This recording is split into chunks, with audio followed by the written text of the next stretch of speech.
Bavandimwe mukunda kuramya no guhimbaza Imana, turabasuhuje kandi tubashimira kuba mudukurikira.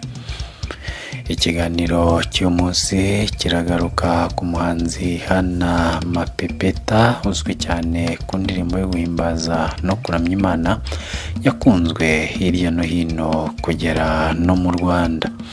Indirimbo ikaba yitwa Iyo Calvary.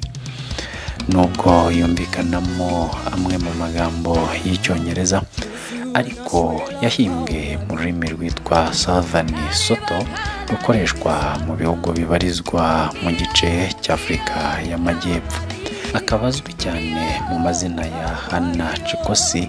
Ni umuhanzi w'indirimbo zihimbaza Imana no kuyiramya, ndetse ni n'umwanditsi wazo ubifitiye impano cyane mu mujyi wa Harare wo mu gihugu cya Zimbabwe. Hana Mapepeta uvuka mu muryango w'Abakristo cyane, yavukanye n'impanga ye ahitwa Mutare. Nubwo badakunda kwerekana imyaka yabo neza, ariko ikizwi nuko batangiye kuririmba ku myaka yabo 10 gusa, ku buryo byabaheshaga gutsindira ibihembo bitandukanye mu marushanwa atandukanye aho bigaga. Hana akaba amaze gushyira hanze imizingo 5 y'indirimbo zahimbiwe Imana, harimo n'indirimbo imwe rukumbi yahimbye mu rurimi rw'Igifaransa yise Declarant de Nouvelles Choses. Nubwo indirimbo ze zikunda kumenyekana cyane kubera ubutumwa buzikubiyemo, uburyo zanditswemo, ndetse nawe ubwe kuba agira igikundiro, abamukurikira bemeza ko gikomoka ku Mana. Indirimbo tugaruka muri iki kiganiro ari nayo mashusho mubona niyo yise Iyo Calvary.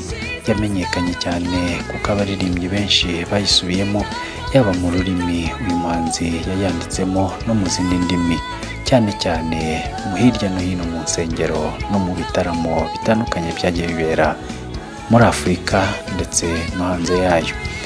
Ikaba igaruka cyane ku rupfu Umwami Yesu Kristo yapfuye kubera ibyaha byanjye nawe. Hagendewe ku buryo yanditswemo n'amagambo ayigize, ikaba igira iti: Yesu yitanze apfira i Calvary kubera ibyaha byanjye nawe. Iyo Calvary niho Yesu yapfiriye kubera ibyaha byanjye nawe. Umwami Yesu baramufashe bamujyana ku musozi Golgotha. Umwami Yesu yabambwe i Calvary, ni koko yaratubambiwe aho i Calvary. Ni indirimbo umuntu wese wemera ko yacunguwe akwiye gutekereza ku magambo ayigize, kuko byamufasha kumva neza urukundo rukomeye yakunzwe n'Umwami Yesu kugeza yemeye no gupfa kubwo gukunda umwana w'umuntu. Niba waramenye ko wacunguwe, uramenye ntukabyihererane, ahubwo sangiza abandi ubwo buntu wagiriwe, kugira ngo nawe ube inzira yo gukizwa kwa benshi, kuko ari cyo wahamagariwe.